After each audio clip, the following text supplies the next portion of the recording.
Damos la bienvenida al ingeniero Franklin Buccelli, gestor ambiental. Él es director del Centro Ecuatoriano de Derecho y Manejo Ambiental. Doctor Buccelli, las alarmas están encendidas en la ciudad de Cuenca ante los anuncios del gobierno que dejan leer que hay una decisión política tomada para explotar Quimsacocha. Quisiéramos conocer su punto de vista. Muy buenos días, estimado Gustavo. Joana, también, sí, efectivamente, las últimas declaraciones del presidente de la República son extremadamente preocupantes porque ha hecho públicamente una invitación a una inversión a gran escala para el desarrollo de la gran minería, que entre comillas la llaman responsable, pero que de hecho siempre el desarrollo de este tipo de actividades extractivas van a afectar los recursos naturales.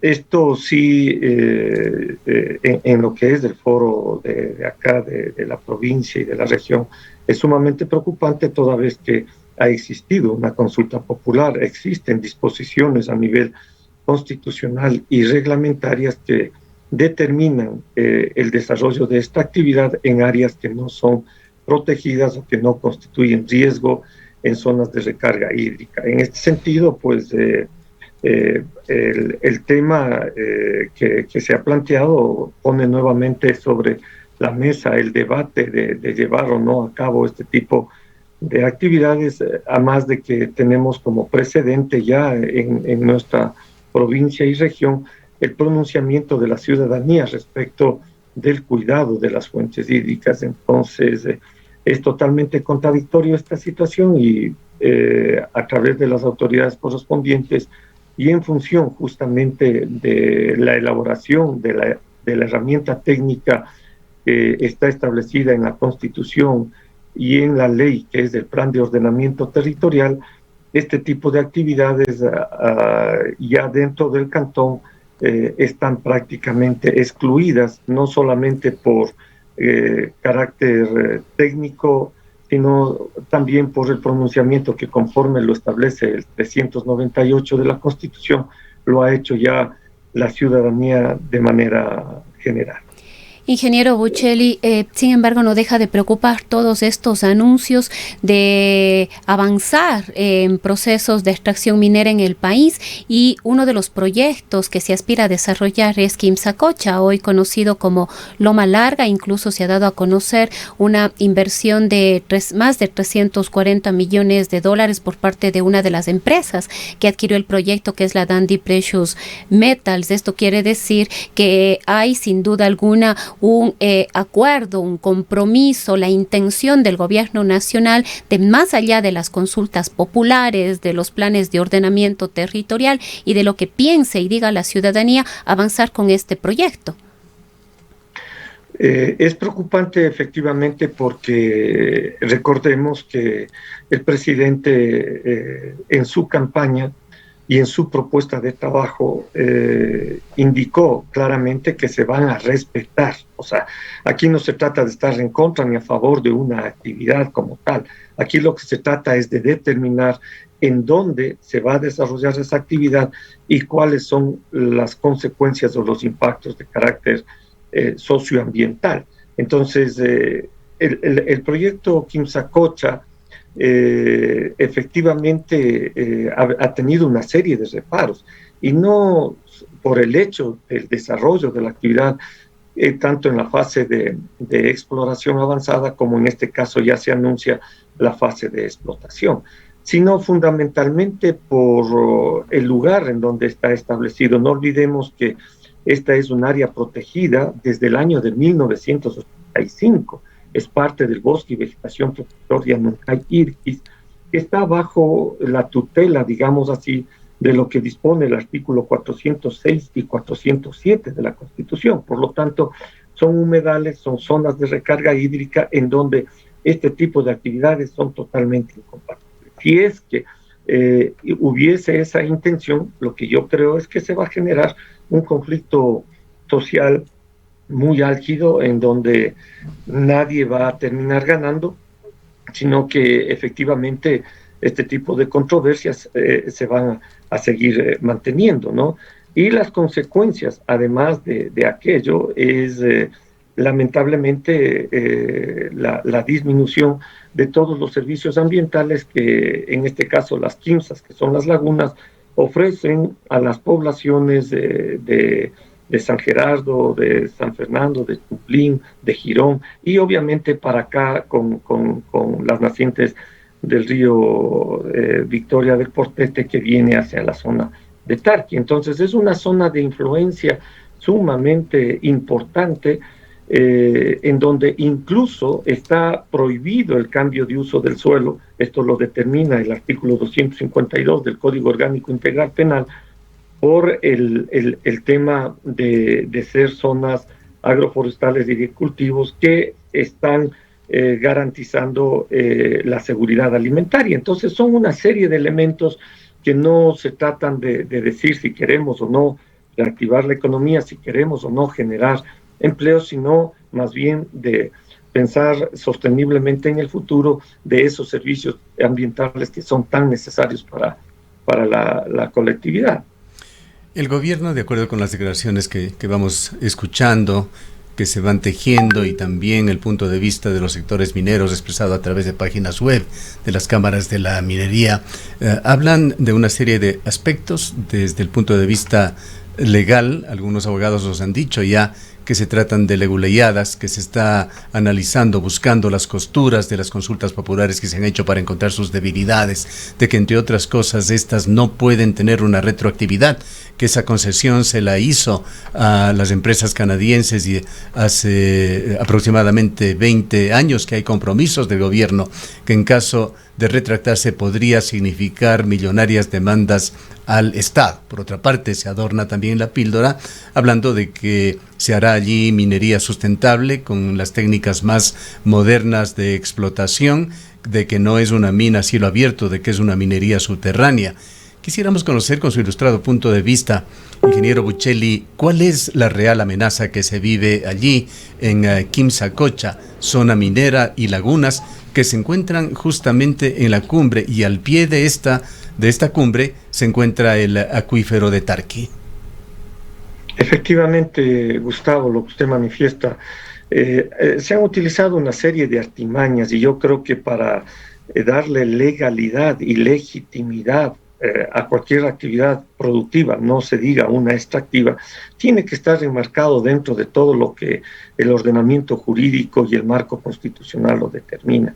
Lamentablemente, el proyecto, y lo conozco de muchísimos años atrás, desde que hizo la primera exploración la empresa esta Odin, justamente se buscó evadir todo este sistema de protección y de cuidado en el lugar en donde se pretende establecer el proyecto.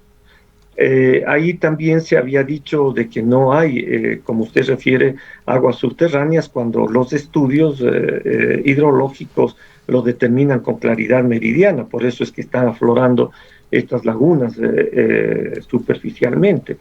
Entonces, el mayor impacto que vamos a sufrir ahí, el momento, porque que no me digan que la técnica va a ser con retrorelleno, que va a ser simplemente de túneles de extracción y que se va a tener, todo eso conocemos perfectamente. Sabemos que una actividad de esta naturaleza genera un gran impacto, y en el lugar en donde ese gran impacto se genera, la situación de mitigación o de remediación ambiental es prácticamente irreversible. O sea, una restauración ecológica de los ecosistemas, que son la constitución de los componentes bióticos y abióticos, se van a afectar y no se van a poder restaurar.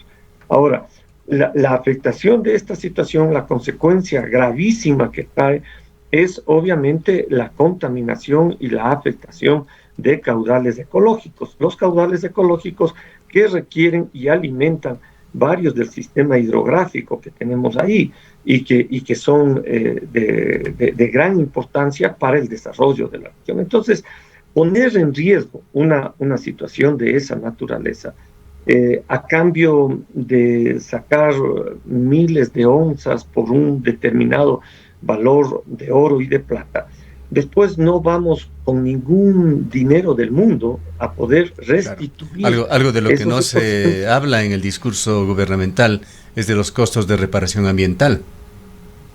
Es que no los consideran, Gustavo. Lamentablemente creen que los temas de estudios de impacto ambiental, de planes de manejo ambiental, simplemente se constituyen en requisitos más para obtener la licencia, el permiso o el derecho, en este caso minero, de explotación. Y no olvidemos también que dentro de la Ley Orgánica de Minería, de sus reglamentos, del Reglamento Ambiental de Actividades Mineras, al estar considerado como un sector estratégico, es el mismo Ministerio de Ambiente, es decir, la Autoridad Ambiental Nacional, la que tiene que establecer el control, el seguimiento y el monitoreo. Ya hemos evidenciado, Gustavo, en una serie de hechos que se han dado en el país de que no hay capacidad técnica, y entonces las capacidades locales que se han desarrollado en los municipios y en los gobiernos provinciales quedan de lado en función de ni siquiera hacer un seguimiento a ese tipo de actividades. Entonces es poner en un riesgo sumamente alto y con una consecuencia bastante grave el sistema de abastecimiento, de calidad y de cantidad del recurso hídrico que tan necesario es para el desarrollo de los pueblos, ¿no?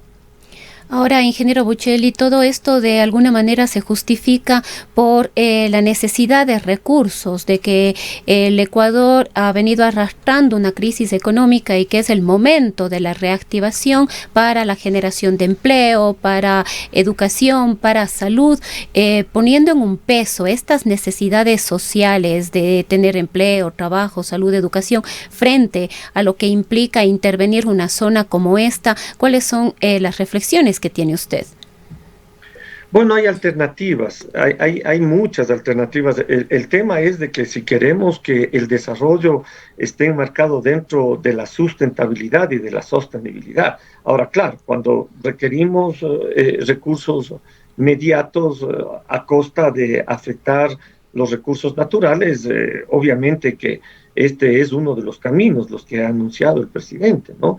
Pero no olvidemos que nosotros somos un país el más megadiverso por superficie en el planeta. Eso nos da una potencialidad que lamentablemente no se han hecho las inversiones ni se han hecho las caracterizaciones de esa calidad y de ese uso y aplicación de la biodiversidad. No olvidemos de que el 90% o más de todo lo que es el tema farmacológico viene de la foresta. Y nosotros tenemos una altísima potencialidad, solamente por mencionarle un elemento que podría incluso estar a la par de lo que podría generar este tipo de actividades extractivas, pero sin afectar la naturaleza. Yo le pongo, por ejemplo, el croton lecheri, que es la sangre de drago. Si nosotros nos pusiésemos a hacer un aprovechamiento sustentable de este recurso y de este elemento que produce 2 fármacos a nivel mundial y que son muy requeridos para la salud humana, podemos tener una gran potencialidad en generación de recursos. Solamente por mencionarle una planta, pero tenemos 25,000 plantas vasculares, el 10% de todo lo que existe en el planeta. Lo que sucede es que no nos hemos puesto a caracterizar, a investigar y a hacer la aplicación. En materia turística, tanto se habla del ecoturismo, del turismo científico, etcétera, en donde se puede potenciar. Mire usted, ¿qué país tiene el único recurso natural o el único laboratorio natural viviente como es Galápagos? Pero sin embargo, se da opciones a otro tipo de actividades como la pesca de arrastre o situaciones de esa naturaleza que ponen en riesgo el recurso. Entonces, es cuestión de efectivamente hacer una ordenación del territorio, establecer la herramienta que es la planificación y en función de eso desarrollar los proyectos. Doctor Buccelli, otro argumento. Muchísimo interés en la misma investigación, en la misma otro argumento, doctor Buccelli, usado frecuentemente por las mineras y por los promineros, que vale la pena ser debatido, discutido, es que señalan que si es que no se explota profesionalmente las minas en general y Quimsacocha en particular, es decir, por parte de una gran empresa minera, lo harán los informales. Esto podríamos aceptar en una situación de un Estado fallido, con todos sus defectos. Esa no es la situación de Ecuador. En consecuencia, esto constituye una falacia. Yo tengo ahí efectivamente, y sí hay que tener en cuenta, o sea, no se puede tampoco cerrarse a la banda y decir de que si no, lamentablemente las valoraciones que existen en esos lugares son sumamente altas, que hacen atractivos a muchos elementos irregulares e informales que están operando dentro de la minería y que incluso ustedes bien conocen que hay hasta intereses de lavado de dinero en este tema. Entonces, sí el Estado tiene que asumir la responsabilidad y es obligación, de acuerdo al artículo 3, numeral 7 de la Constitución, proteger el patrimonio natural del Ecuador. Entonces, yo me pregunto y les respondo al sector minero, entonces, ¿para qué en la ley de minería se estableció la empresa nacional minera? La empresa nacional minera, para mi modo de entender, es la llamada, es la responsable de regular, de controlar, de mantener, y en el peor de los casos, si fuese necesario, hacer un proceso de primera fase para precautelar esos recursos de extracción, pues es la empresa nacional minera, y por eso es que tenemos que dotarle de toda la capacidad, de toda los recursos, etcétera, pero en función de precautelar los intereses del Estado y no en función de, a pretexto de que no hay capacidad en la empresa nacional minera, entonces decir sí, viva la fiesta y está abierto el espectro minero para que a consecuencia de ello la gran minería del mundo se lleven los recursos naturales con un costo ambiental sumamente alto para el país, y eso no se puede permitir. Por lo tanto, allí la alternativa es la intervención y el cuidado y la responsabilidad que la ley le asigna a la empresa nacional minera del Estado ecuatoriano. Para finalizar, ingeniero Bucheli, cierto es que desde Quito nos miran desde lejos, y allí está el desequilibrio que hay en el desarrollo del país, evidente en tantas cosas, quizá la más clara, la de la vialidad, la más dramática. Pero el día de hoy estará aquí en la ciudad de Cuenca, en la provincia de La Suay, realizando un recorrido Gustavo Manrique, ministro de Ambiente, Agua y Transición Ecológica. Ojalá personas con conocimiento de causa, autoridades, ciudadanos, puedan dar a conocer cuál es el sentir de esta ciudad con respecto a Quimsacocha. Le dejamos en su intervención final. Efectivamente, sí, se va a hacer un recorrido justamente para fortalecer. Mire usted, el ministro viene en función del fortalecimiento del manejo de uno de los modelos de gestión que ha tenido en este caso la cuenca del Machángara, y uno de los elementos que se alimentan y son parte del recurso hídrico está conectado también al tema de Quimsacocha. Efectivamente, ojalá también entendamos y a través de las autoridades ambientales demos el pronunciamiento técnico respectivo en función de precautelar los recursos que son patrimonio de toda la ciudadanía. Muchas gracias por habernos acompañado, ingeniero Bucheli. El ingeniero Bucheli es gestor ambiental y dirige el Centro Ecuatoriano de Derecho y Manejo Ambiental. Son las 8:37 minutos.